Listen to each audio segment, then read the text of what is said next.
தென்னிந்திய சினிமாவை தாண்டி தற்போது பாலிவுட்டிலும் கலக்கி டாப் நடிகையாகவும் அதிக சம்பளம் வாங்கும் கதாநாயகியாகவும் திகழ்ந்து வருகிறார் ரஷ்மிகா மந்தன்னா.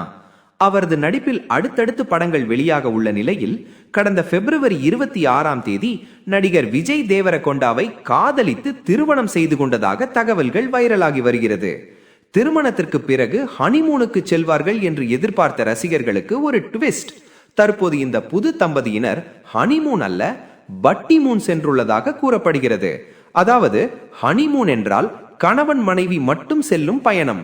ஆனால் குடும்பத்தினர் அல்லது நண்பர்களுடன் சேர்ந்து செல்லும் பயணத்தை தான் பட்டிமூன் என்று அழைக்கிறார்கள். அப்படி பட்டிமூனுக்காக தாய்லாந்தில் உள்ள அழகிய கடலோர இடமான கோஹ் நுனுவில் இருக்கும் ஒரு லக்ஷரி வில்லாவை தேர்வு செய்துள்ளனர்.